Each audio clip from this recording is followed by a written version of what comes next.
Okay, we're on Shabbat. Perek Kaf Daled, Mishnah Daled. Chapter 24, Mishnah 4, second to last Mishnah. The penultimate Mishnah, Masechet Shabbat.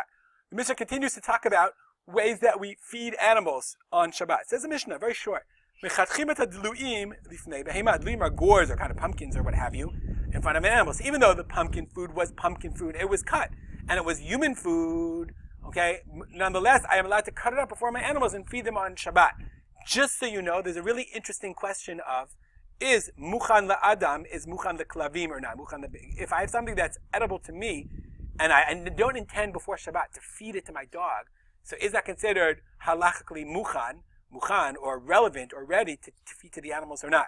So in our case, we say, if I have, cows or whatever, if I have pumpkins that I could eat myself and I want to cut them up for my animal, I'm allowed to do that. This is an interesting halacha. So the gourds are tulushin. The gourds, the pumpkins, were cut already, because if they weren't cut, then for sure they're muktzah.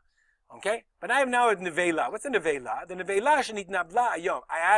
Let's say I had a sheep or a goat, and the goat died. The goat died on Shabbat. So now it's not kosher, it's treif, it's not going to do me any good, so I'm using it for dog food.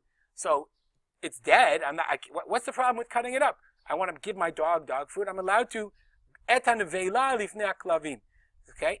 Af al gav de bein hashmashot haita omeret la'adam. The goat before Shabbat, bein hashmashot, was going to be people food. I wasn't going to give it to my animal. I wasn't giving it to my goat. Nonetheless, the Kahati explains that the Tanakama feels that we don't say that when if something became a nevela, when an animal died, then it becomes muktzah. Okay, we don't. So that's why you can feed the nevela to my dogs on Shabbat. Rabbi Yehuda says no.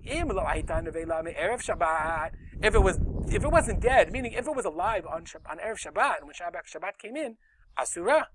It's prohibited. Why? It's not ready for use as dog food. If it dies before Shabbat, it's dog food when Shabbat enters, and it's not muktzah because I always want it to be dog food.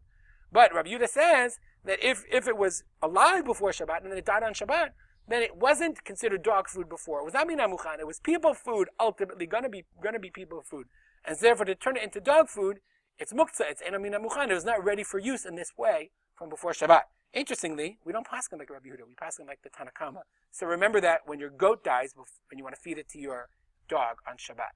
We'll stop here. As always, if you have comments or questions, email me, and we'll dedicate our liturgy to the memory of my father, Rav Simcha ben Yitzchak Kalman. Have a good day.